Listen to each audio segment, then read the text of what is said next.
This time on Whatever We Want, we talk about everything that came out in 2022. Was this year one of the best years in movies and TV, or was it one of the worst? There are time codes down in the description if you'd like to jump around different points in the episode. We talk everything from Black Panther 2 to Morbius. Enjoy!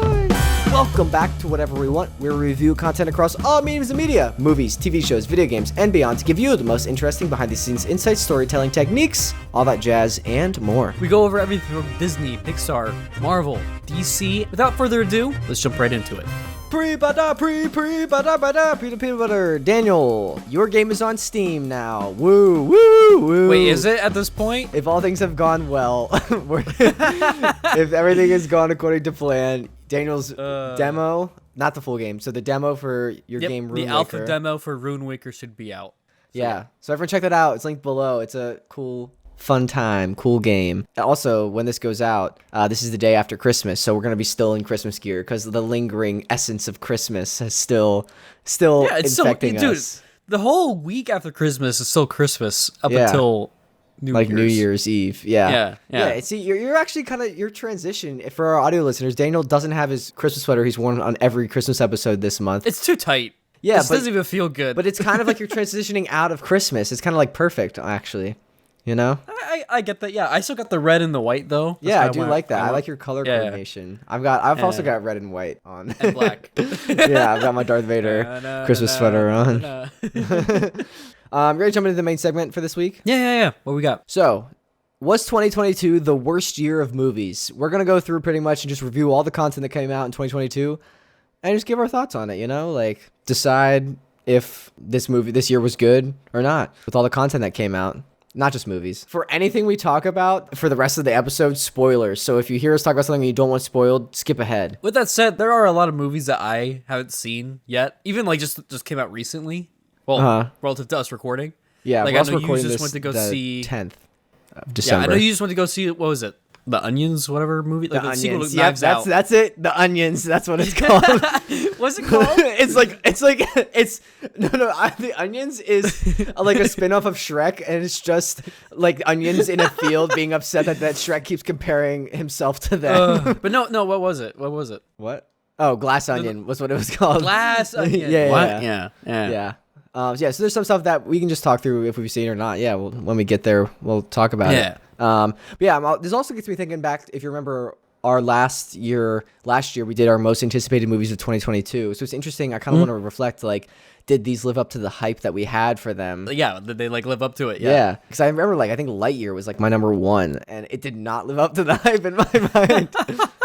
It was still pretty good, but we'll get to it. To it. So I kind of have a bunch of these listed in order. I figured we could just run down and discuss them. So technically, Boba Fett ended. It started coming out end of last year. It was December 29th. So technically, you could say it was in 2021, but it was mainly in 2022. What do you think of Boba Fett? We've talked about this before, pretty recently as well. But yay or nay? We should have a scale, I think.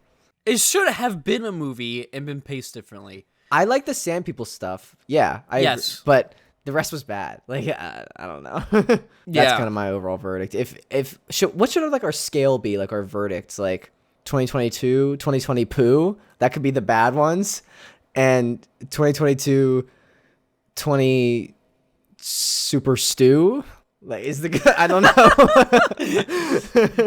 think at this point we're just reaching for labels or names for sections or lists or whatever. So what do you mean? Super Stew was completely obvious. What are you talking about? I like 2020 poo or just good. Yeah, no, that's a good one. Yeah, well, I think that's good. All right, I think Boba Fett was 2020 mad to poo. I think. Yeah, I agree with that. Fell flat compared to some of the other 2022 stuff. Again, the big problem was his motive. If this motive was made clear for the later stuff, it would have been fine. Did you ever watch Peacemaker this year? No, I haven't. Dude, Peacemaker, I thought was really good. And I feel this is honestly, looking back, this is the year. These last few years have been James Gunn's world, and we're just living in it. It feels like it's so Dude, cool. He's been killing it. And that's why I'm so happy that he's now at the. Is it done that he's transitioned over to the top? He's already. I think he canceled Wonder Woman 3. That's been canned now under his new. Oh my god! Oh my You didn't God! know This man's that? already he's already doing God's work. God damn. Yeah. After Wonder Woman 2, like that. Oh, Yeah. what a legend. So yeah, honestly, it's because I think at this point it wasn't like not even in the works that James Gunn could even be the head of DC. So it's interesting seeing even from the beginning of this year how much his role has changed, and like we're already seeing the effects of it less than 12 months later. It's like I feel like it's like the president's like first 90 days. Like what's James Gunn's gonna do in DC's first 90 days? You say that, right? And you see what he's doing, but then you also can compare it to like Elon right now with Twitter. Oh my gosh, yeah. Like his first 90 days, like people are going crazy, dude. Yeah. So it really just depends a lot on the connection between the person and the atmosphere. And James Gunn, like he's not just a creative. He lives in that superhero world atmosphere. But he knows how to work with people to make that stuff happen, is what I'm trying to say. Like, he can do it in a good way. So, yeah. So I'm really we'll happy see. that he's in that spot. I hope it pans out. I don't want to give my final verdict. I think it's a good thing, but yeah. Oh, no, we it's still need to the see, but effects of what's yeah, going to happen. We have to wait, yeah. Yeah. So do you have no intention of, like, no desire to see Peacemaker? Or I thought that was a pretty good show. I am busy. Cena. Jake, that's the thing Okay. with a lot of the shows and movies that we're going to be talking about. There is a this lot that has episode. come out. I just haven't seen it. I was up till 9 a.m. last night working. Good for you, That's Daniel. just my life. What about Uncharted? That was next February 18th on my list here. It was good. It was good. It wasn't like the OG like stories from the games, which you gotta understand. Like Uncharted is kind of different because the games kind of play like movies in a way. Like they're way more cinematic. The way that Naughty Dog does it, right? So, but at the same time, I think it did do what it needed to do. Do you think we needed this movie? I don't think we needed it. Yeah, it was It's like still a a fun fun movie. whatever. It Yeah. was a fun movie, Do you think we'll yeah. get more of these actually? I don't. Maybe not. But And maybe in another decade or something. We'll see. yeah. Yeah, since Uncharted took forever to get off the ground. All right. Next on my list, I had the Adam Project, February 28th. I don't think this was even on my radar in the 2022 most anticipated movies. I think, I forgot. We're about our scale. Peacemaker, yeah. I think is 2020 Super Stew. And then Uncharted is like 2020 meh. I didn't even think about it. So the way the scale works is it starts off with food, and then it ends up with Yeah, it's a How whole the food cycle. ends up. It's deeper than you think, Daniel. I know. That was totally intentional. Yeah, what do you think about Uncharted? 2020 Super Stew or 2020 Poo? It was more like man up. So it's like in the throat right now. It's just you know what regular I mean? stew. It's not Super Stew? Yeah. Okay, 2020 Stew is what it was. Yeah. Okay, so we have 2020 Super Stew, 2020 Stew, 2020 Meh, and 2020 Poo. That's our scale we're going with. Yeah. All right, Adam Project. Where does it rank on the scale? That's the one with Ryan Reynolds is like in a I haven't sci-fi seen it. land. What? We talked about it on the podcast, I thought. We talked about like the promos and stuff. I never saw it. Okay, well, I thought this was like a fun little story, honestly. I think that's 2020 Stew for me. I was expecting that, and based off the stuff that I've seen that we did talk about, I'd say probably would be. Yeah, I also like it's also kind of reinforcing in me and getting me familiar with the way Sean Levy, the director of that, and Ryan Reynolds work together. And since they're the pair that's doing Deadpool 3, I'm excited to see that. They also did Free Guy together, so I think that lays the groundwork and keeps their working dynamic fresh, which is just good in general. Yeah. All right, Turning Red. I know you like this one. I do, but overall, I'm going to say it's a meh. 2020 Meh. Yeah. What's it? We need something that rhymes with two. That means meh. What is it? What would be that? Chew.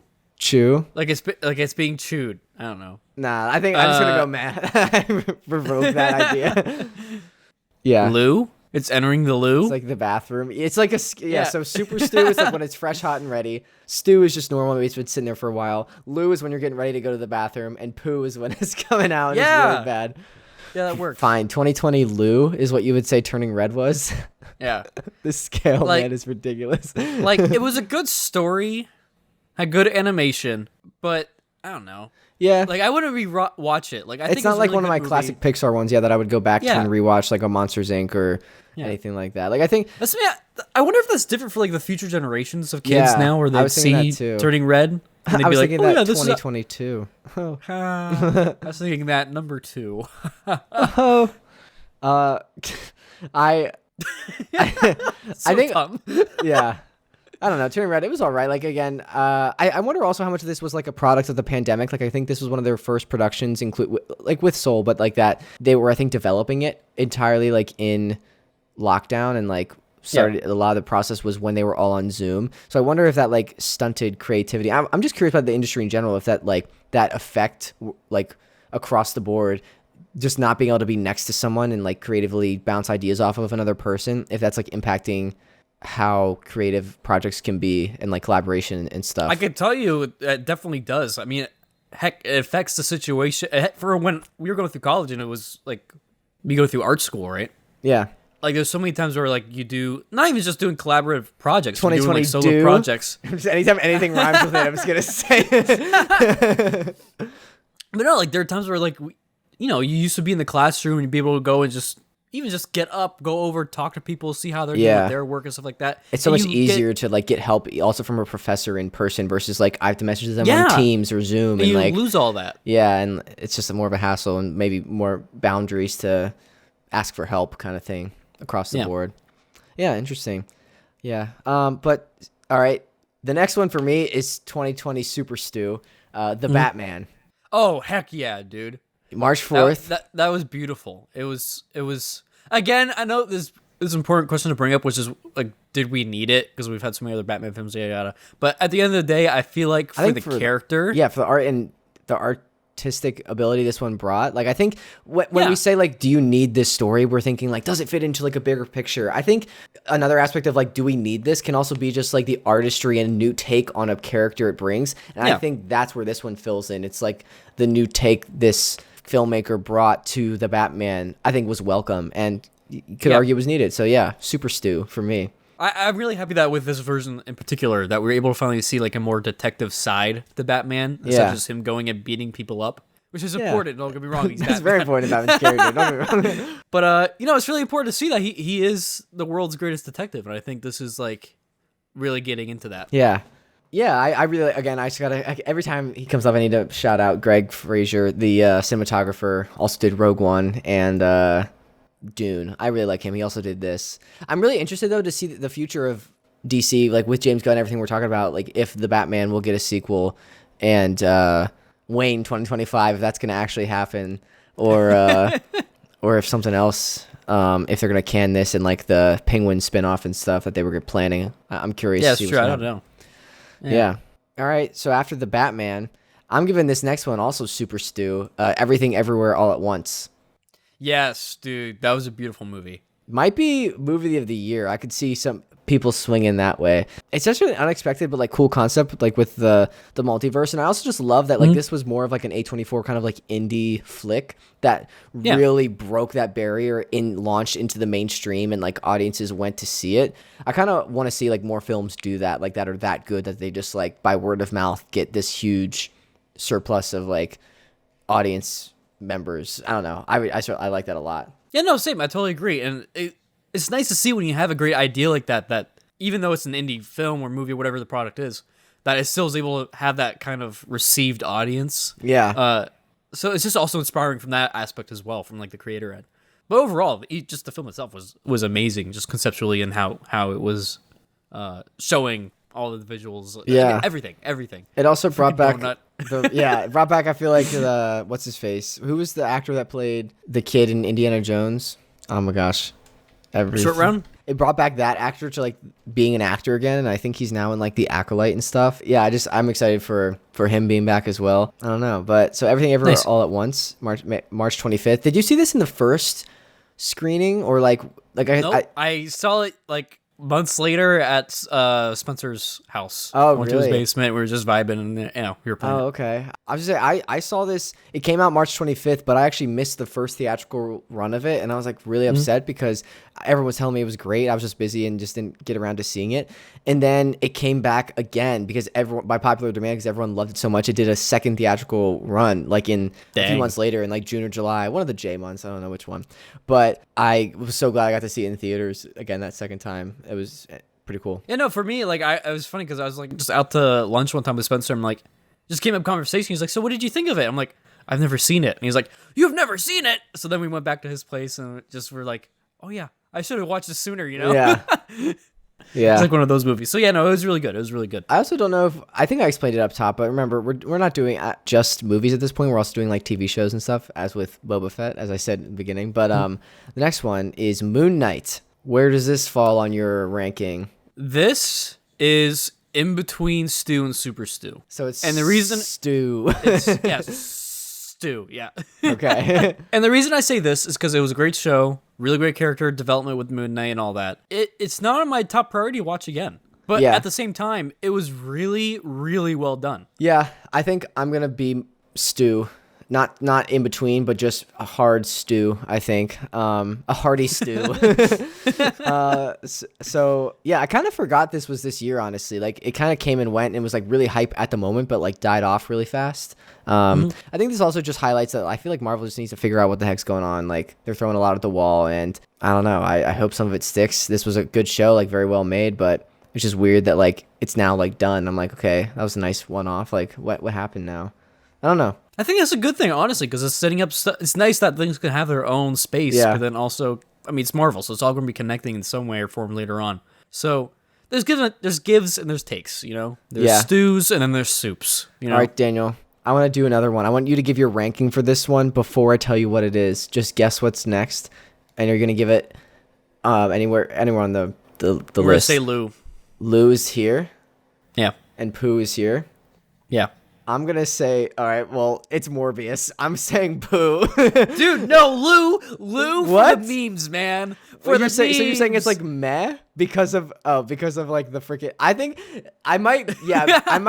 Not the movie itself. I'm saying is Pooh, like Super Pooh, 2020 Super Pooh maybe. But I think the fact that like the freaking memes of like bring Morbius back, and then it kind of like tricked Morbid time. It tricked the like execs to like make a second release of Morbius, which failed again. Like, that's just insane. That happened. Yeah. So what happened was like Morbius did so poorly. It released on like April 1st, and no one went to see it. And then like a few people went to see it, and they started this like meme where it was like, it's Morbid time. And then like a bunch of people were like, oh, I didn't get to see it in theaters, or like bring Morbius back after a theatrical run. And the execs were like, oh, they must really like it, not realizing they were just being sarcastic online. And so they brought it back to theaters. And then it failed again. Like, it did not make any money. So it failed twice. 2 theatrical failures. It was doing not only say a good job, it was doing a job. But again, as that third act came in, like everything was just too fast. Yeah. Like way too fast. It was just, it was bad. All right. Next, we had, maybe Morbius flopped because the next week Sonic 2 released and it had to compete with that. I haven't seen any of the Sonic movies, actually. I would say this one is Lou. What? 2020 Lou, so like meh. Dang. Yeah. Okay. It was like okay. I thought it was okay. What's that movie with ugly Sonic? Oh, that was Chip and Dale. Chip and Dale. What would you give that, Chip and Dale? That's the closest one I've seen to that's a Stu Sonic for me. movie. I thought Chip and Dale was pretty good. That's Stu. And it was cool that we got to meet what's his face this year. Simeon Wilkins did the concept work for that, and we like broke that Jar Jar thing. Like a bunch of news sources actually picked that up. Like I saw from our TikTok, which was pretty cool. So thank you everyone for making that go viral and giving us some cred. But yeah. I think Sonic 2 was okay. Like, opened up the Sonic multiverse with spoilers for the post-credit scene. They show Shadow, so I thought it was interesting. Maybe there'll be Sonic 3. I don't know. Jim Carrey, just talked about him in our Christmas episode. Dude, they should have a Grinch versus... They should do all the Jim Carrey characters versus each other. Fight. Yeah, Grinch versus like Dr. Robotnik. That'd be pretty funny. All right, next I've got this. Also, I think could be in the contender for number 1 of the year, and this is Top Gun Maverick. So that came out May 27th. I still have not seen it all the way through. I'm saying Super Stew. This is great. I feel like people are going to be mad at me if they don't know why I'm saying that. So I feel like I gotta give reference to the story. Halfway through the movie. No, just a lot of it left the theater. No, okay. Daniel, before you explain any context, didn't that happen though? I did leave the theater, yes. All right, I'm cutting that. I'm gonna cut the rest of what you said. I'm just kidding. No, I'll let you explain. But here's why. So I went with Nikki, our one friend. Before we even got into like the theater, like the power was out for that showing For some reason, like, it took like an extra 20 minutes for even the projector just to get started up and the lights to go and all that. Top Gun was so marvelous that like it broke the power grid. It's so dang powerful, man. Too much jet force. Too many G's. So we're like, what the heck's going on? But eventually, like, the trailers start playing, so we're like, okay, we're fine. We're good. We're going through it, and then spoilers for Top Gun. If you haven't seen it, go see it. Even I'm going to say it for at least what I've seen. But we get to the part where they're training for the maneuver, and there's the one pilot who's like he's going in like they're going so steep, or I forget if it's going up or down, but he's like getting hit with so many G's that he's losing control. Yeah. So then one of his co-pilots is like, eject! And then right then, the power cut out again. It's like a horror movie. It's actually Tom Cruise in the back just flicking the power on and off to give you an even better experience, but then just broke it.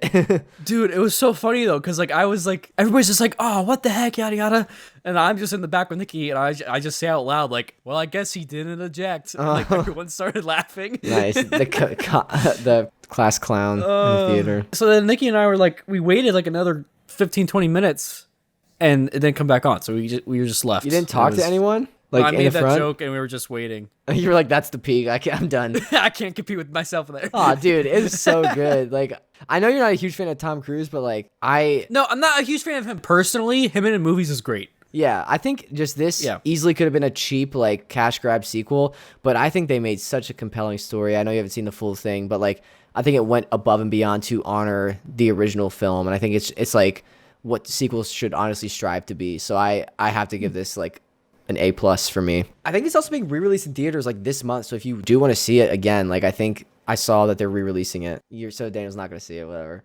All right. I have other things going on right now. Next, I have Stranger Things 4. Came out May 27th and July 9th. What do you think of Stranger Things 4? It was in between Stu and Lou. Stu and Lou? Really?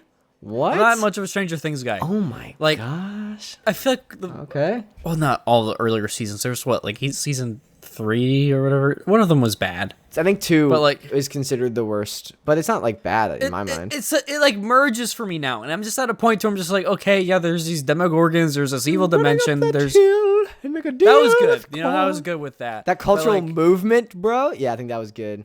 I think it's super Stu. I'm giving this might be the first time where we disagree. I'm giving this super Stu. I really like Stranger Things, and I think this season did great. Would you go back and rewatch it? Yeah, 100%. I wouldn't. Okay. Yeah. I don't have the time for it. I just straight up wouldn't. It's like not even on the list. That's fine. That's okay. Yeah. All right. Next, we might also differ on this one. Lightyear came out June 8th. Lou. So like meh. Yeah. I'm gonna. Actually, I think I agree with you, Lou. Yeah. Maybe don't. But here's why. Again, it had good animation and all that, but the story. Lou means bathroom in English in the UK. For anyone that doesn't know that, that's why we're doing the toilet analogy. Okay, sorry. Just to clarify why we've done it like after 20 minutes. But no, like the animation was good, but the story was just like okay. The meat sandwich took it out of me. Took me out of it.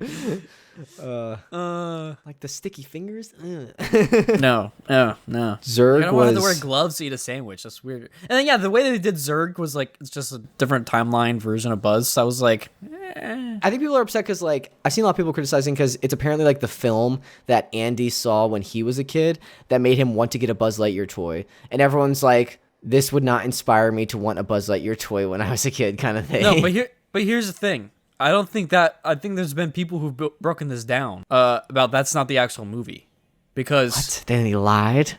Because no, think about it, right? Because in Pixar universe, it'd be probably like an animated movie, which for them, because that technically is live action. This is what the movie's based on, or something. You're saying? Yeah, this is like a live action version of what the original like animated movie that they watched. So this is a remake of an animated movie that another movie's character has seen from 20 years ago.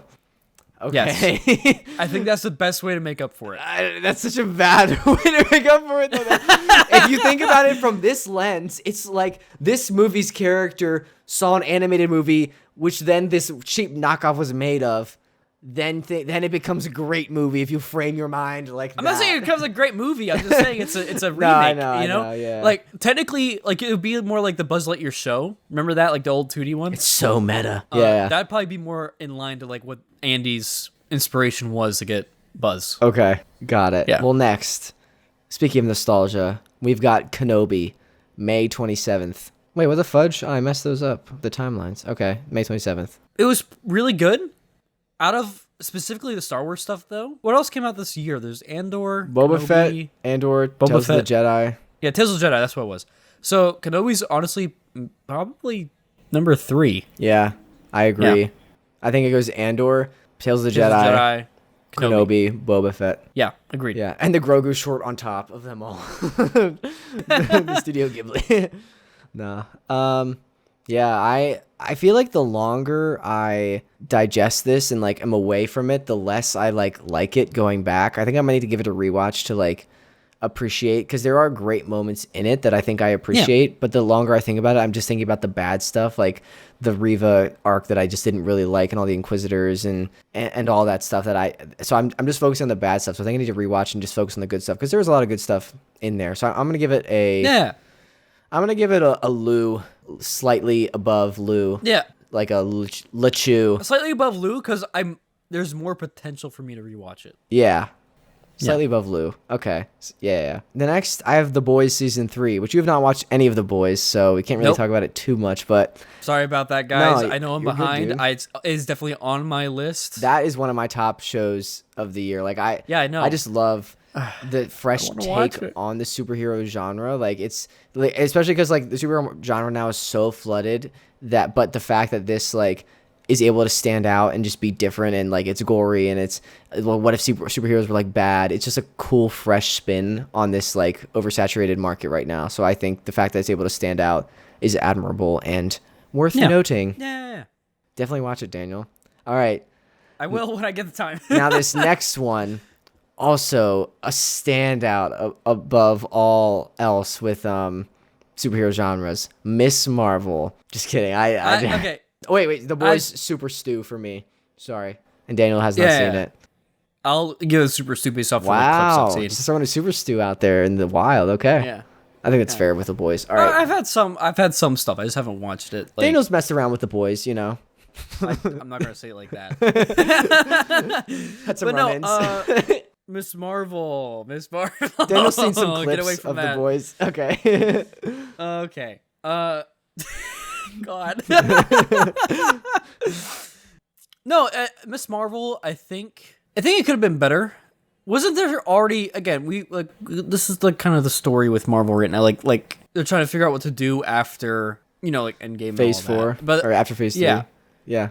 But at the same time, wasn't there like a lot of like rewrites and stuff like that going on with Miss Marvel? Like I remember, because the background stuff, I know that they had to do reshoots for the end and all that. I think so. Yeah, I'm not certain, but yeah. It had its own unique energy. Like I love the animation that they did to it and certain like transitions and sequences, like the stuff that My company did some of that stuff. Yeah, the stuff that I was going to say. I didn't know if I was allowed to say that. like the stuff that your company did, like the night like the light. phone transitions or like the the phone lights. transitions. Yeah. Instead of just being like text popping up, it's like actually like around. You're welcome, Daniel. Glad we helped elevate that for you. But it's great. It's nice to be able to change it up from what you're just traditionally seeing. I think it did a lot for that. Yeah, I felt like that stuff was very much like in the style and the tone of like a coming of age youth story. That being said, I think this project, it's tough for me to like separate from, because this was the first credit I ever got like that was public. Mm-hmm. So I think that got me excited about it. But like looking at it from just like a critical standpoint, I felt like it was probably for a younger audience, which is fine. So I think that's why I might not be gravitating towards it too much. I think overall I'd probably rewatch Kenobi before this. So I'd have to say this is Lou. I can agree with that. Yeah. It's weird to think too, like it's meant for a younger audience, and I'm just there in the background, just like walking around, like. Hey you're guys, for the youngins, Daniel. The boys, remember? Oh my God, as long as I don't say giggity. I could just take that sound clip and just put it over. Just you say. I'll remove the as long as I don't say, and I'll just cut in giggity. This one actually is up there. Kind of a sleeper I forgot about this year. Elvis. Mm-hmm. I don't think you've seen this one. You haven't? Nope. Okay. Well, this one I also recommend that you revisit from this year. the editing actually was fantastic. It's like one that calls attention to itself, but in like a good way that I feel like elevates it and makes you like think and be like, whoa, this is crazy. Austin Butler like killed it as Elvis in my mind. I think also at the end of this month, maybe by the time this goes out, there's a new like musical biopic. I think Whitney Houston, like I Want to Dance with Somebody is what it's called. I think that comes out soon. So I kind of want to check that one out. That'll be interesting. Yeah. I because I like watching these musical biopics. I don't usually know much about the artists going into them, but then afterwards I'm like, I kind of like it more, and it exposes me to some like not new music, but like gets me interested in these classics more. Oh, I'm gonna give this one a super stew. Thumbs up for me. For me, even if I did watch it, I'd probably just give it a Lou. Yeah, a Lou, really? I think you might give this a stew. I'm worried this is going to be too hard to track. So Super Stew is great. 2020 It's Super four Stew. things. Yeah. Yeah, 2020 Super Stew is great. 2020 Stew is like good. 2020 Lou is meh, okay. 2020 Poo is bad, thumbs down. All right, just so everyone's clear on that, a little refresher at our halfway point, because we are in July. July 8th is when you flew to California, Daniel, and we watched Thor Love and Thunder. I will give this in between Stu and Lou. I concur. I agree. Because I don't think the movie was like horrible. It wasn't as good as 4-3. I don't think it was great but it was, by any means. Yeah. And also, good. The experience of us going to the cast and crew screening, I think elevates it a little bit too. So yeah. I'm sorry I was burping the whole time. My gut was not agreeing with me. It was such an awkward experience. There's like a there's a supermodel like sitting in front of us, and Daniel's like gassy like the whole time during the movie, and it's like dude, it was with the popcorn, man, or the butter or whatever they have in that. It was Daniel literally after we left the Thor 4 screening with literally Marvel execs like ran into a random restaurant to use the bathroom. Well, here's the thing: other random people were doing not random. Like other people that just came from that viewing were doing the same thing. Like literally the guy that went in there before me did the same thing. It was funny because there's the waitress there. So maybe it should be 2020 poo because you've actually pooed afterwards. Man, that's a catch-22. I don't know what to rate it now. Catch-22. Oh my gosh. Wow. All right. 2022. Yeah. Anywho. But no. Anywho, 2020, anywho. Okay, we're taking this too far. 2022 far. Okay. So, yeah. Anything else you want to say about Thor 4 before we jump into the next one? 4 is 2 plus 2. No, wait, actually, the next one is July 22nd. Oh my god. It released on July 22nd, actually. Like, that wasn't planned. I mean, I'm sure they planned it, but I didn't plan that. The Gray Man. So, that's the one the Russo brothers did. I've seen parts of it. I haven't seen it all the way through. What do you think of the parts? 2020 through? I think I'd probably give it a stew. Stew? I'm going to say Lou. It's kind of meh for me. Like, I think it was like a good action movie on its own, but like, I was talking to some people about this today actually at breakfast when I went out with some people, but I think the Russo brothers, like their younger stuff when they were younger, like Arrested Development, Community, even the early like Winter Soldier through Endgame was like fantastic, like top notch stuff. They were like pushing the boundaries of everything they were in. I think now that they're like at the top, they can demand like and like have more say in like the way projects go. And I think they probably when they got into these movies, they were like, oh, I've always wanted to do like an action flick. And I think this was them kind of just doing like a classic cliche action flick. No offense to them. Like, I love their work and they did a ton better than I could have done. But like, I think they didn't really push the boundary this way at all that I was used to with the Russo brothers. So that's why I kind of let my expectations down a little bit. Do you need that though? I was expecting it from the Russo brothers. Yes. Like I was kind of let down. Yeah. I don't want to just watch a classic action flick. I don't think you need that. I don't think you need to push a boundary every single time. And the reason I say that is as long as there's something different, that's good. Like this was something that was different. What was different this time? It just had different energy to it because a lot of times like it's more serious. No, like it's like a more serious. But this was this was more jovial. Not like jovial, but like for example, like the way that Chris Evans was. It was like his character. There's like a he was a highlight of it for sure for me. Yeah. Yeah, like there's like a comedic irony just the way it, like how assholey he was throughout of it. You know what I mean? Yeah. So that's what I mean. Great. The stash saved it. It's setting things up for comedic action like that. It's not like it's not an action comedy obviously, but what I mean is like there's just ways that people do things. 2020 do.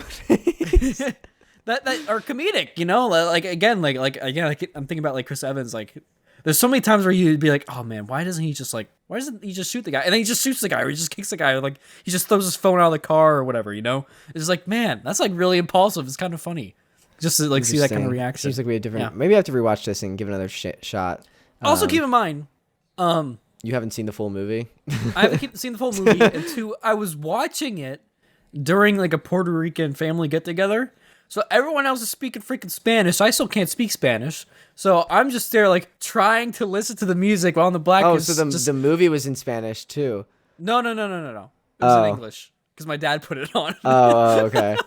Okay, gotcha. Interesting. All right. Well, yeah, I'm interested to see. I still am fully supporting the Russo brothers. I'm excited to see what they do with the Hercules remake and what they're doing. I think they're doing the one where it was like kind of like teenage robot vibes that they actually confirmed. Like we this was actually really cool. When we were talking about the Gray Man, I think we were talking about their next project as well that they announced, which was like the Electric State or something like that. And we kind of gave like a synopsis online. And you said, Daniel, you were like, it kind of sounds like My Life as a Teenage Robot mixed with like something else. And then the Russo brothers TikTok social media managers commented on our post like it's exactly like that. So like we kind of got the vibe confirmed for for the movie. So thank you, Russo brothers TikTok social media managers for confirming that. Next on my list, I have Light and Magic, and this is the only like documentary style thing I have on here, and because it's just so good, I'm giving that 2020 Super Stew. The super stew, agreed. Superest of super stews. It's always great to see the inside of how things were done, but also it was crazy to see like all the like the crazy band of misfits that were just trying to make something cool and like how it worked out. Yeah, sorry, just for people that if you don't know what that is, that was the ILM documentary. It's like a docu-series on like the formation of Industrial Light and Magic, which was the company that did all the special effects for George Lucas for Star Wars and became like a crazy like the top visual effects house today, like that and Weta Digital are like the top of the top. Right now do all the visual effects for like any movie really. But yeah, it really just inspired me, especially connected with me being so close to home with like visual effects and stuff and special effects. I would highly recommend this to anyone that's just interested about film at all. I think it's really inspiring and awesome. Again, like you said about the band of misfits coming together, I've already gone back and like started rewatching some of these episodes, and I just want to go back again and watch it again, you know? Yeah. So you gave that Super Stew, you said? Yeah, Super Stew. All right. What about this next one? Bullet Train. August 5th that came out. I think Bradley Pitt. This is just sub stew. I agree with that. It's like it's like a cold stew, you know? Yeah, it's a cold stew. You want it to be warm. You know? It's like an okay stew, but it's not anywhere near Lou. Like you're not anywhere near the bathroom yet. Yeah, like it had such a like fun jovial energy, and just the way it like went from character to character and seeing like how people for what it was like it was like connecting. It was a good like turn off your brain action movie that like had really quick editing between and like I think was structured very well. It wasn't like much. There wasn't much like substance to it, I don't think. But like, despite that, I still really enjoyed it. Like, I would watch this over Gray Man in my mind. Yeah, no, definitely. Yeah. All right. Interesting. Which is weird because I think you rated Gray Man higher. You said Stew for Gray Man. Maybe I should bring Gray Man back down to this. See, I told you. Yeah, now you're coming around. Yeah. All right. Next, we've got She-Hulk. Came out August 18th. Started airing. I'm saying Super Poo. I'm sorry. Or not Super Poo, I'm going to say 2020 Lou. Poo. You saying Lou? Yeah. Okay, how come? Because I think there's a lot of potential here for where this is leading to. Not in the sense of like what 2020 she leading did. To? Not in the sense of what she did for riven this you're doing this way too much. Into the ground. People are going to not like it. Just like our captivating our cap. Remember? Yeah, people are going to be mad about. We should bring that back. But no, what I mean here is like with her being able to break the fourth wall and seeing what potential that brings with not just her but other characters as well, and how that can literally start redefining things with the MCU. Like Deadpool, like how is that going to now play into like how Deadpool can do things moving forward into Deadpool 3? Yeah, with like the fourth wall and stuff. Yeah, 100%. Yeah, so yeah, it definitely that's cool to has see potential. I just structurally I just didn't really like it. I feel like between all the episodes there wasn't really a clear vision and like overall structure, which like wasn't horrible, but like I kind of just was hoping there was something more with that. It felt very like I guess, what is it like? Is serialized the one where it's like you could watch any episode and not really have to know anything about the other one? Or No, maybe that's it's not episodic? serialized.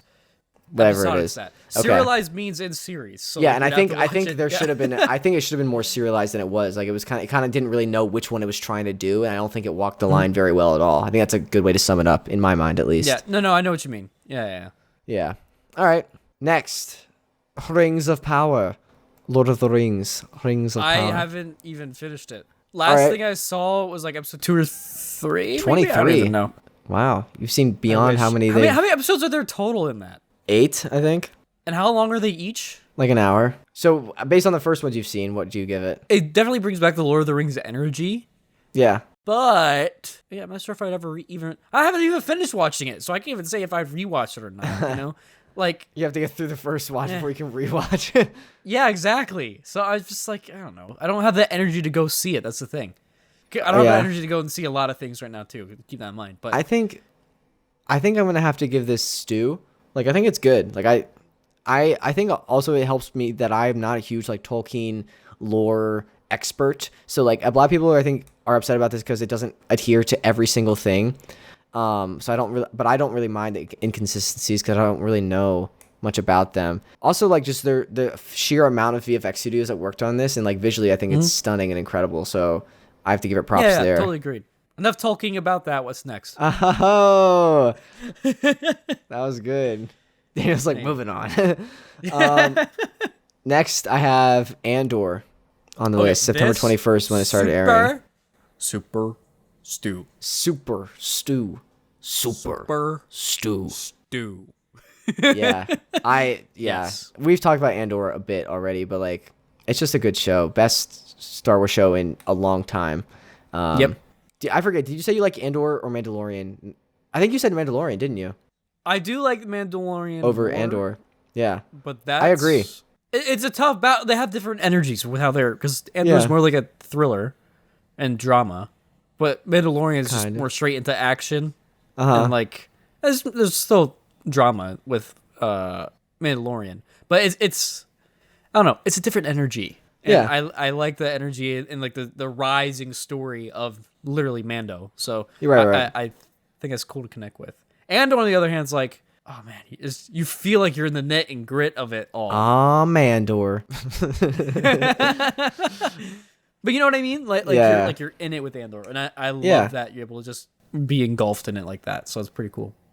Definitely. Next, I don't think you've seen this one. This one I actually just kind of stumbled upon, but I really like this, so I wanted to bring it up. It's called Entergalactic. I think I told you about this, but it is Kid Cudi. He released like an album, and then I've seen clips of this. Yeah. I know what you mean. Like they DNEG, like it was, which is primarily like a visual effects house. They have an animation division, and they made a movie around. Like they created a story that's like a love story, like a romance that's around Kid Cudi's album, and like the songs are like the soundtrack for this movie, which I think is just a really creative way to like present your album and like a unique way to do it.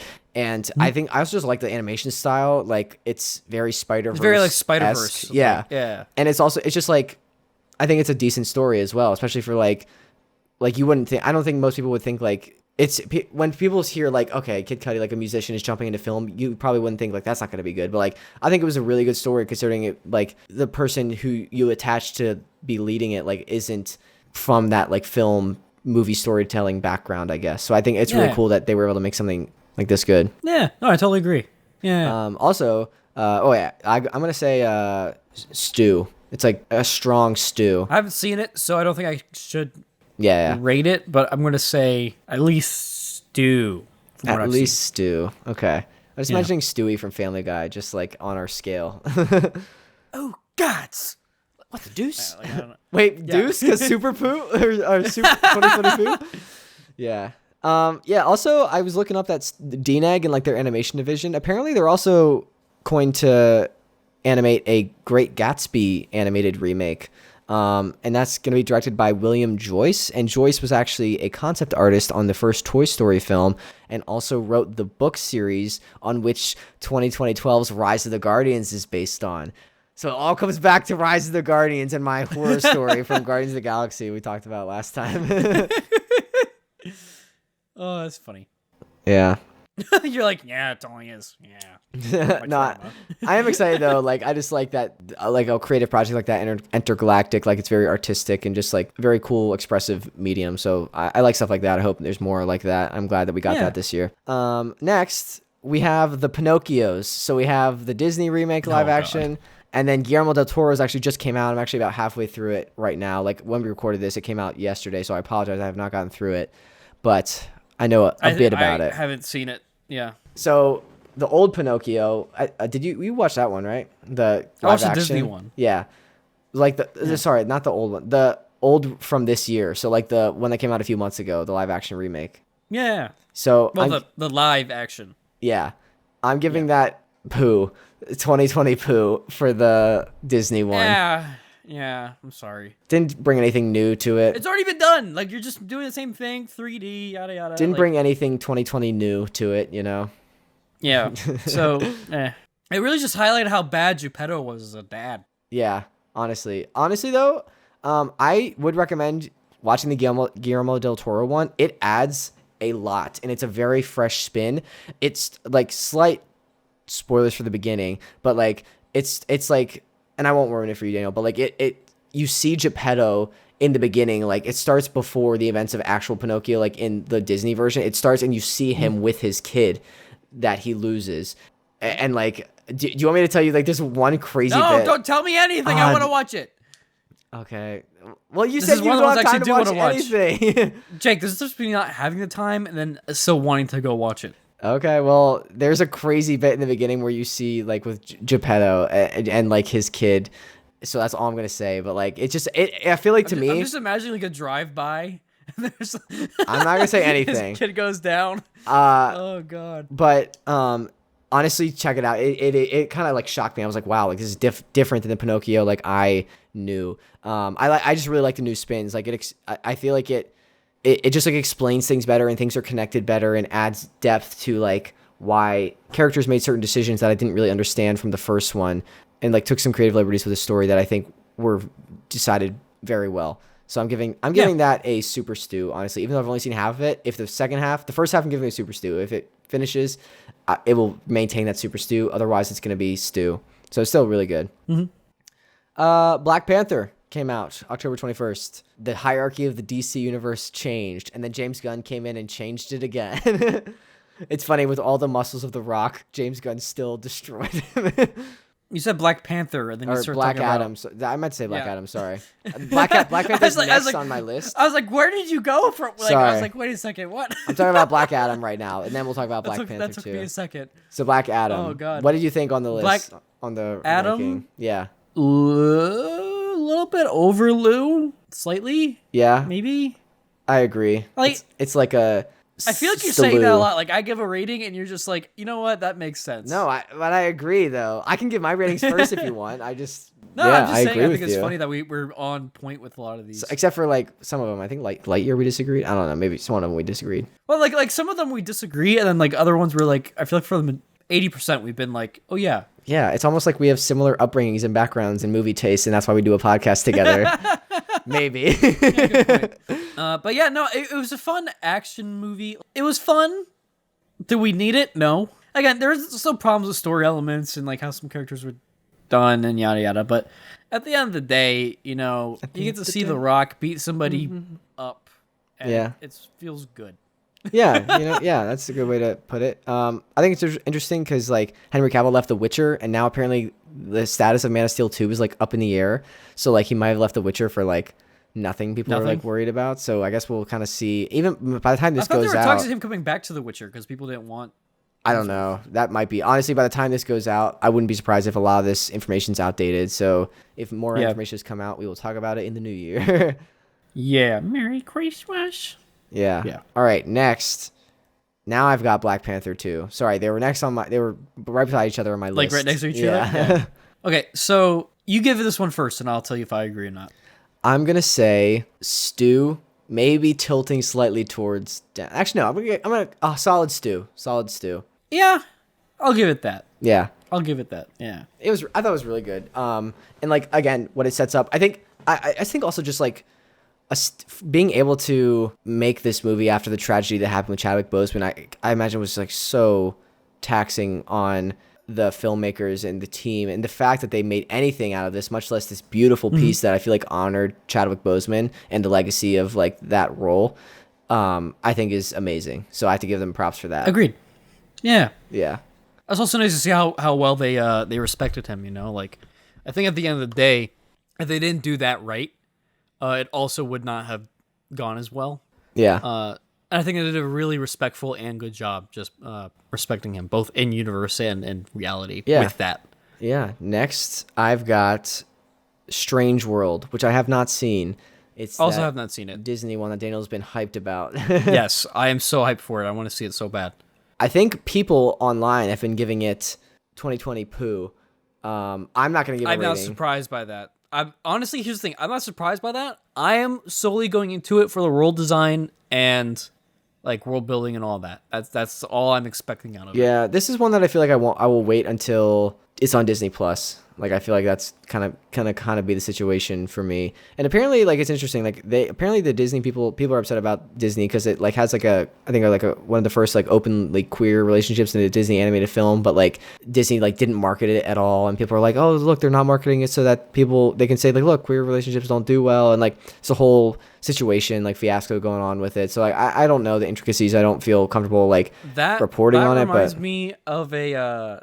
What was it, the Sonic Boom or whatever the cartoon is, like a 3D Sonic cartoon, whereas there's this one meme of Knuckles where he's like, Amy, by you implying that women aren't able to do this and pointing it out is implying that it's not the status quo, which means you're trying to like, my point is with this is that if you don't need to point out every time there's a like gay relationship or something else on the spectrum. Like if you're trying to get it to be indoctrinated and be like accepted in society and so on, like you need to just let it happen. You're saying instead of like, okay, you're saying okay. Instead of pointing it out as like some grand thing, like it should be normal. And if it's normal, then why does it need to be? You know what I mean? I don't know. Like, I'm not the ones making decisions. Yeah, I don't know. I see your point though. So I'm agreeing with like what I guess technically Disney at this point there, where if they didn't market it, that's fine. Like they didn't need to market it as that. They're not saying. No, I think people are. It's not. They're not marketing like that. There was a. I don't think. Sorry, I see what you're saying. They're not. The issue isn't that they're not marketing that there's a queer relationship in there. The issue is that there happens to be a queer relationship in this movie, but just overall, the film has not been given the marketing budget that other big Disney films have been given, and people are worrying that Disney are not marketing it because there's a queer relationship in there, and they're going to use that as an excuse and be like, "Hey, look, this." So I think Disney is kind of at fault here if that is the case. I obviously don't know. Yeah. But yeah. So I just want to make sure that was clear that Daniel's not a horrible human being. Everyone just doing. Daniel, I like freaked out. I was like, is Daniel offending all of the LGBTQ community right now? No. Dude, I'm not in that spectrum. But don't get me wrong. Like I have many friends who are like that's what all art school was. It's like the whole community I entered. No, with. yeah, So, like, I know you. Yeah, like. Yeah. I just want to make sure we were clear on like, you didn't understand the situation at first. Okay. Yeah, I didn't see it like that. I just thought it was like some kind. Yeah. All right. Next, The Fabelmans. That's I don't think you've seen that. I want to get that. So yeah, it is one I just saw. It was pretty interesting. It's like Steven Spielberg's newest movie. It's about basically him, like his story of. Kind of like loosely based on his life, like as a Jewish you kid. told me about this. Yeah, making movies in like in California without any other Jewish people around, and like story of his life and his parents, and it was interesting. I'm gonna give watch out for Kanye. It was from a filmmaking standpoint, it was really good. It was just like a classic story. It was like interesting to see his story, so I'm gonna give it like a stew. I think maybe a little less than stew. I have no idea. Yeah, I've not seen anything about it. I'll give it a stew actually for the love of filmmaking. Yeah, I've only heard you talk about it like once. So yeah, well, this would be twice. So yeah. All right, next we've got onions, like you said. Onions, Glass man. Onion, which is Knives Out too. I really like this, honestly. I know you said you haven't seen it. I won't spoil anything. I feel like, I will say this though, I feel like Rian Johnson as a filmmaker had a lot to live up to, because I feel like the first one with Knives Out, like everyone had zero idea of like what Rian Johnson would do with like a murder mystery type situation, and I think it was like so well received and everyone was surprised, like, wow, this was a great movie. I think then that set the bar, so to live up to that instead of having to like have no expectations is challenging the second time, and I think he managed to still do a good job this second time. That's good. May not be as good as the first, but I think it was different, and I still really enjoyed it. Cool. So I'll give it a super stew. A super stew, actually. Yeah, I really liked it. All right, and this next one, these last few, when we record this, these were not out yet, but have since come out, I believe. So December 16th, Avatar 2. 2020 Avatar 2. Oh my gosh. Daniel's left. It's now a solo podcast, everyone. So, people are apparently thrilled about these early reactions at this. Like, the early reactions, people are thrilled. So I'm willing to give this a tentative super stew, because I've heard just great things about it, like visually and just like the attention to it. Everyone's like, James Cameron's done it again. So that's just where I'm at right now. What are your thoughts leading up to Avatar 2? I'm probably gonna be saying stew. I'm not gonna say super Not stew. super stew? I mean, it's Avatar. Yeah, but yeah, the reason I'm gonna say that is because it's. I feel like it's gonna be easy to be overhyped. What do you think of the first Avatar? Was that a super stew? I think that was also just a stew. Really? I love the world building and all that. But again, I've only like watched Avatar like once or twice. Okay. It's giant blue cat people at the end of the day with guns that they steal from humans. That sounds lit, actually. When you explain it like that, that just sounds like a meme video, like a cartoon, like, I don't know, ASDF. And they have weird something. They have weird braid sex to fly birds. Yeah, must be nice. I'm just kidding. Next, speaking of sex, Puss in Boots. That was the best segue I think I've ever done on the podcast. Oh my gosh. I literally was like looking at the list and you said sex as my eyes locked on Puss, and I was like, oh, it's happening. So apparently the Puss in Boots The Last Wish, it's not out yet, it's December 21st, but my coworker, her dad works at DreamWorks, and she's actually going to a cast and crew screening today, I believe, for that. So like a family and friends screening. So I'm gonna ask her how that is. I've heard actually fantastic things about this. I think this was one that would be up your alley, actually, Daniel. Yeah, and that's because it's like apparently like a very new animation style, and it's just like really good. Like they're experimenting, kind of like having the mindset of Spider-Verse, where they want to try new things, and like the team behind it like took that to heart, apparently, from what I'm hearing. That's good. That's really good. The concept is that Puss in Boots is this is also in theaters on now. His last life. Yeah, he has like 9 lives and he's used all of them. He's on the last one, so he has to go on this quest to get the mythical last wish to restore his 9 lives. Which, if you're restoring your 9 lives, I'm thinking, why don't you just wish for infinite lives if you can just get this wish? Can it, like, what is it, like, capped? It's like the mythical last wish. The only caveat, you can only wish for 9 extra lives. Is that for everyone or just cats? Like, that's the thing. That brings up a question that I wanted to add. This one's been going kind of long. Yeah. So maybe I'll ask it on the next one. No, go ahead, I was thinking of like, okay, but it's going to be, I want it to kind of be its own bit because this is going to be a long thing. Well, we're about to be, that was the last thing I had on this list. Oh, really? Yeah. Okay. I'm excited for Puss in Boots. I'll say this. Yeah. Because we've been talking about doing like these potential like diner food place it's going to be one of those podcast questions. ones. Yeah, so I was like, okay, I was watching this other TikTok or something the other day, and it made me think, like, if you could have the abilities, like, say humanity was able to, like, gene splice you or whatever, and you could have, Daniel, any ability. Before, I was like, do you want me, like, I still have a few more wrap-up things about this, like, from this segment. Do you want to do that first, or do you think, what do you want to do? Do that first. I don't know, like, what you're about to ask, so it's about, okay. Well, so before we wrap up and we go into Daniel's special secret segment, I wanted to, so there were a few in our most anticipated movies of 2022 that have been pushed to 2023 that I think we should just at least comment on. And next week we are doing the most anticipated movies of 2023, so we will comment on these. But unfortunately, Sesame Street has never come out. That was one of our like highlights of 2022, and it never came out. Where you at? So, where are you? Yeah, Anne Hathaway. Where are you? We'll talk about that. Legally Blonde 3 also did not come out. Shazam! Fury of the Gods was delayed to next year. Spider-Verse 2 delayed to next year, which is actually one of the most sad ones I wish came out this year. Yeah. And then Aquaman. I mean, I'm glad they're taking their time on it. And then Aquaman 2. Aquaman 2022. Oh, it's not anymore. It's 2023. Boo. I'm okay with that. I still haven't seen the first one. 2020. Boo. Yeah. So what has been your favorite movie of this year? What is your favorite movie of 2022, Daniel? Oh God, what were the ones on our list? We just went through all of them. What do you mean? I don't recall anything, Jake. My mind is a giant splintering. Top enigma. Gun, Everything Everywhere All at Once, The Batman, Uncharted. Oh, okay. It's probably between Everything Everywhere All at Once or The Batman. If That's I'm being why honest. I listed those, because I knew that'd probably be your ones. Yeah. So Morbius. Wait. Morbius, Daniel. Hold on. Yeah, dude, it's morbid time. Rethink everything. That changes it. Multiverse of Madness. That is it. Oh, did I skip Multiverse of Madness? I did. I think you did. Whoops. Yeah. What is that's 2020 Lou for me, I think. No, I think it was just Stu. Really? Okay. Yeah, no, I liked it a lot. All right. Yeah, same Raimi. All right. Anyway, sorry. But no, I'm probably going to have to say Batman or Everything Everywhere All at Once. Honestly, for movie of the year, I'm going to say oh my God, so many things. Everything Everywhere All. It's everything. All at once or yeah, all at time? once. All at once. Okay. Everything Everywhere All the Time. The like cheap spin-off. Cheap. Yeah. I'm gonna choose I think Top Gun, Maverick, or the Batman. Those would be my top ones. Yeah. Yeah. What about your favorite show? Honorable. Andor. 100%. I might say Stranger Things, honestly. Either that or Nah. Mm, Capping. nah, I really like Stranger Things though. Or maybe The Boys season 3. I don't know. We'll see. All right. Overall, so our question of this was 2022 the worst year of movies? What do you think to that question? No. I agree. There's been some real diamonds in the rough.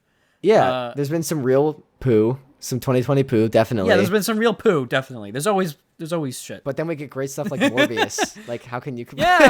Yeah, man. Nah, I think this was a good year. I think it'd be interesting to like look at like review the best movies from like each year and decide like what the best like time frame of like movies were. I don't know. Yeah, I think that'd be a cool thing to go over. Yeah, maybe for a future episode. All right. Also, everyone leave in the comments anything we've forgotten. You can't say Multiverse of Madness because we remembered it at the end here. So take that. All right. So, I mean, next is TTTT unless you would like to go into your secret segment, Daniel. Well, yeah, let's do this secret segment, okay? So I think there's going to be something. I got a secret. If we do start doing these, I feel like we need to have a segment name for this. Okay. So we can, well, I don't know what you're about to ask. So what? Okay, but that's the thing. It's always going to be like a question that you propose to the other person, and then you have to like say like what you Quirky prefer, Queries. Like, what you do. I don't know. Okay, yeah, no, that works. I actually kind of like that. Yeah, that works perfectly. Okay, so for this quirky query, yeah, I like that a lot. Actually, yeah. If you could be gene spliced with only one type of animal and like get all their abilities, right? Like you still be human, right? Rabbits. Maybe, unless you were the like ability to have sex over and over again. Just kidding. Sorry. What would you do? What would you do? I kept on seeing on this guy's TikTok when they were talking about something like in line with this. He's like, "Oh yeah, I'd get wings so I can fly," and I'm like, "That's so freaking basic." Really? I would. Oh, actually, I'd probably do a chameleon, and then you could like a cloak. Cloak. Yeah. Actually, I think that'd be sick. Okay, you say that, and I'm thinking about that like practically, but like your skin would just like. I'd be like Mystique. Or what? Could you like control it? Could I control it enough that I can like? I guess you change into another person. No, it's just like you just get the animal. That's the thing. It's limited because it's just like the animal. So it's not like full on super. But I'm like mutate. Okay. Interesting. What would you choose? Sorry. Do you think chameleon's good? I think it's a good pick. You could be like a fly on the wall anywhere. My chameleon has to be like perfect. Like it works all the time. It's not like I'm like kind of transparent. Here's the thing. Why I'd be I the hide and seek king. I think it's good for that. But here's why I think it's bad. Just in manhunt, general, right? Yeah. Okay. Yeah. You have to be fully naked for it to work. Oh wait. Yeah. Unless I have camo on or something. I don't know. Or I could like. Yeah. If you just camo undies on in here. Yeah. But no, you have to be fully naked for it to work. Wait, I could be like a secret military weapon. We have relatively good eyes, so like even yeah. Well, no, like compared to like other animals and stuff like that, but like still like if you were up against the wall and you're just mimicking the color of the wall, and like I was walking by, I'd still be able to tell that you're there. Nah, not with my chameleon. I'm like Drax, just eating chips. Because in that case, you have to be dynamically changing your color based on my position where the light's coming from. I'm that good, dude. No, maybe maybe I do elephant because I could just have a built-in straw anywhere I go, and can So you hear have really like well, a giant trunk. and I'll never forget. Yeah, but it's like That's kinda retractable. rough. No, I just have. Wait, maybe it's. So you'd have a dick on your face. Yeah, it's a dick in a box. I like this question though. What other animals would be good? I feel like Here's what I would do. I would do Yeah. a tardigrade or like a gecko or something like that. a that what? Can, like, What was the first one you said? Tardigrade or water bear. Because Oh, they're like nearly indestructible, dude. so you just And become. imagine that. You said no superheroes. I would be indestructible. but no, like you don't get like full. But that's the thing, because it's you change the scale up to like human scale. Technically, that would be like superhero like. So I would. The main thing is I'd want to be some kind of animal that is either really tough or like is like can really regenerate. It's like Oh, there's, like a starfish or something. yeah, like a starfish or a gecko or like something that like if you lose a limb, it can like grow back. I you feel know? like some people Like- could be like, I will be a seahorse so I can give birth as a man or something. I don't know. I feel like that could be like an answer taken the wrong way, but Yeah, I'd be a horse, man. I like this I question. think that's what I Thank saw you the for proposing TikToks it. too. I think a lot of people were saying that I'd be a horse for the Oh, for the giant dick. yeah. Yeah. Love how you're trying to tiptoe around that. I was like, nah. No. I like that question. I like this new Quirky Queries or whatever the heck we call Yeah. it. I think we should do that. If you're down, we can keep doing these. Yeah, I'd totally be down. Cool. So if you in the audience, whatever listener, if yeah, you guys give us a would be quirky an animal, query. Oh yeah, and well, also yeah, give us a answer the quirky question. query, and if you're an animal, yeah, like what would you be? What animal would you be? I want to see what you guys got. Yeah. All right, ready to jump into totally tubular trivia tidbits. Yeah. What we got? So first off, totally tubular trivia tidbits. I don't think we've refreshed what that is for a while. For some people that are new, this is just a segment where we just give a trivia tidbit about some movie or TV show or video game or just any media pop culture thing we're interested in. It doesn't have to be related to what we're talking about at all. But this is kind of related. So, did you know that Matt Damon was offered the lead role in Avatar but turned it down? Like James Cameron's Avatar? Yeah. What? Yeah, so James Cameron really wanted Matt Damon for the lead in Avatar. Wait, did you actually not know this one? This is one you didn't know? I feel like I did know this a while ago, and then he went and did The Martian or something. I don't know. Something, yeah. So James Cameron But, really yeah. wanted Matt Damon for the lead in Avatar, so he offered him 10% of whatever profits Avatar made. Holy But Matt Damon was filming Jason Bourne and some other projects around that time that conflicted with Avatar's production schedule, so he turned it down. That decision cost him an estimated $600 million, plus whatever he would have made on this sequel. Dude, that's a rip. Yeah. Same time though, he is Jason Bourne. At least he got to go star in Downsizing, yeah. Yeah, dude, no, yeah. Yeah, that's tough. But That's hey, rough, you know, buddy. You live and you learn. Yeah. After millions. I feel like Matt Damon's doing well off. He's enough. doing fine. Yeah. All right, you ready for the draft? Yeah, what's going on this time? So I'm first, and this time we are doing movies of 2022. So not shows, but just the movies, all that we just talked about. So my number one, I'm actually going to choose The Batman. I knew you were going to say that. The Batman, man. Ah, It is such, dude, I love the cinematographer. the Batman, man. Greg Fraser, I believe his name is. He also did Dune Yeah. and A lot of good stuff. Rogue One. Yeah. It was a good story, and I like that characterization of Batman. All right. What's your number one? Everything, everywhere, all at once. Yep. That is a good one.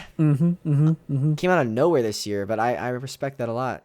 Wow, I'm surprised that made it that far up on your list, considering you almost didn't see it this year. That's impressive. Yeah, no, it was really good. It was like really, it just touched my heart, man. Yeah. the relationship with the family. I love family the moment dynamic. where, spoiler, when they were rocks. Oh my gosh, yeah. I love how that's a spoiler. Like, don't want to know that. Yeah.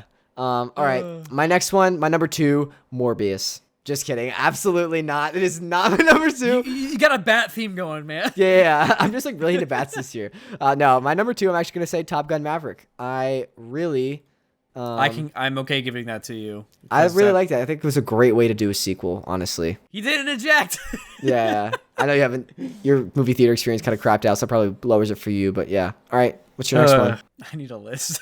Pull up a list then. Look, Google 2022 Hold on. movies. Yeah, give me a second. Hold on.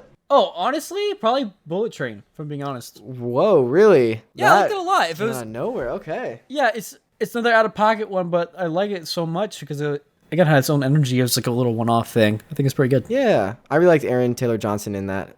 as well. Yeah. And the train Thomas guy. All right. Next, I'm going to gamble. So we're recording this before Avatar 2 has come out, and I'm going to say Avatar 2.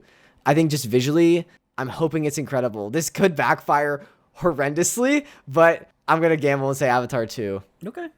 I think it's a gamble if you say you haven't seen it yet, really. Yep. So it's just like, people will understand, like, okay, he hasn't seen it yet, you know. Yeah. If it's bad, Again, you never I know. apologize, everyone. But I think it's going to be really good, so hedging my bets there. All right, your next one. I'm going to say Thor 4. The 4. I gotta get Marvel in there somewhere. Yeah, honestly. That's fair. Yeah. It's not really in my top few. I'm not going to lie. I was a little disappointed. I liked what Taika Waititi did with the other one a lot more. No, I totally agree. All right, my next one, I'm actually going to say Glass Onion, the Knives Out sequel. I really liked it. I like Rian Johnson, and I thought it was a very tight story, like very well crafted. So, got to say that. All sarcastic, you know? Yeah, that's pretty good. I haven't seen that many movies this year. That's what makes it tough. Yeah. I haven't seen Bad Guys. Oh, really? I saw Bad. I think that was 2021, wasn't it? Yeah, no, it was this year. Oh, I thought that was pretty good. I saw it on a plane, actually. Yeah.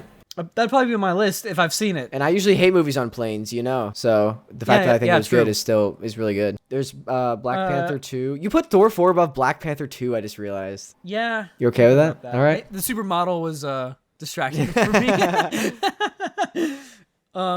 I don't know, Chip and Dale. Black Adam. Oh, yeah, okay. See, we didn't forget it, so you can't comment now, people. Chip and Dale Rescue Rangers. I mean, honestly, that was just everything they were able to include in there, I think, is impressive. So I'll give that to you. I'm going to say Elvis, honestly. Like, I really liked Elvis, just the editing, and Austin Butler, I thought, did an amazing job in that role. So that's my last one.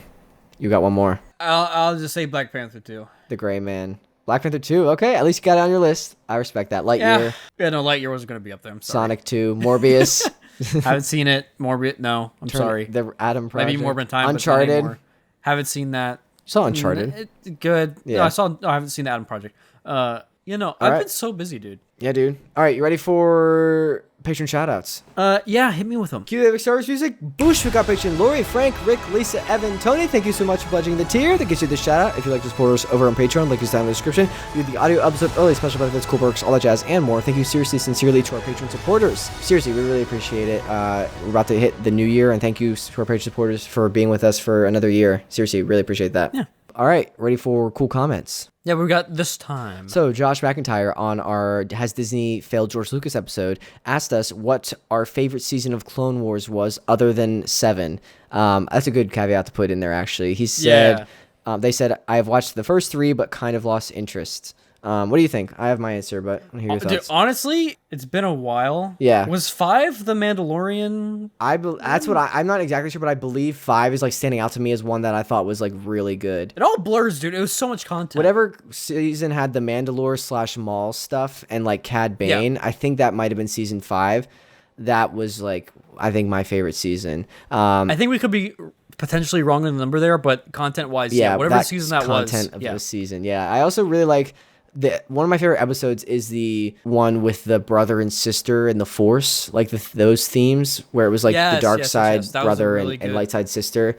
I really like those just themes a lot. So that's one of my favorite episodes as well. But definitely check out Clone Wars. Like I definitely think it's worth. I totally concur. Worth the watch if you manage to get through it. Even though it's like animation, like the themes are fantastic in my mind. It's funny because I started rewatching not too what was it, like almost a year ago now. Maybe it might have been over than that, actually. I tried to start rewatching from like season 1 all the way through, but it was I barely got through season 1 because 1, I'm busy. 2, it just seems so much more. It's so kiddie, you know what I mean? Like I feel like later on you got like much more mature arcs and stuff like that. They found their footing more. Yeah. All right, you ready for the introduction? Yeah. Tell me when. When we just talked about what we want to talk about, and now we're done. Thank you seriously so much, everyone, for being with us. Happy last episode of 2022. We will see you next week in 2023, and we are doing the most anticipated movies of 2023. See you then. Bye-ya. Also, check out Daniel's game. Remember, it's on Steam. Linked below. Check out the VR Please demo. go wish list. Means a tremendous amount. Thank you so much. Goodbye. Goodbye.